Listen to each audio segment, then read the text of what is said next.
सतीश वडणगेकर यांना राष्ट्रीय भारतभूषण पुरस्काराने सन्मानित. कोल्हापूर.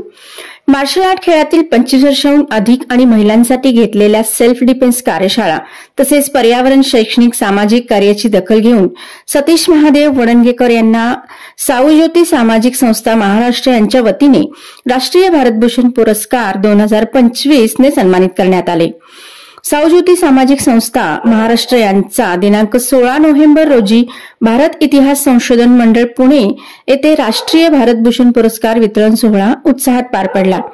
कार्यक्रमाचे अध्यक्ष माननीय प्राध्यापक doctor Shankar Andani, Sai Indian trust association new Delhi अध्यक्ष, एलिट चेंबर कॉमर्स इंडस्ट्री, माननीय पूनम पाटील पोलीस उपनिरीक्षक पुणे शहर, माननीय युवराज कुमार मराठी सिने अभिनेता, माननीय केतकी गावडे अभिनेत्री, साऊज्योती संस्थेचे संस्थापक सचिन हळदे, आयोजक विकास उबाळे, माननीय संदीप रमेश शर्मा, शिवसेना उपशहर प्रमुख नाशिक, माननीय Vishnu Deshmukh, police sub inspector, माननीय प्रफुल्ल सरोदे, स्वीय सहाय्यक श्री प्रतापराव जाधव, केंद्रीय मंत्री इत्यादी मान्यवरांच्या हस्ते पुरस्कार प्रदान करण्यात आले.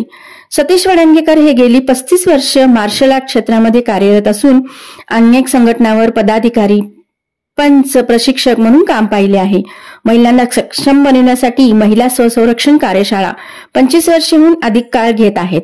तसेच त्यांच्या सामाजिक कार्याची दखल घेऊन त्यांना हा पुरस्कार प्रदान करण्यात आला.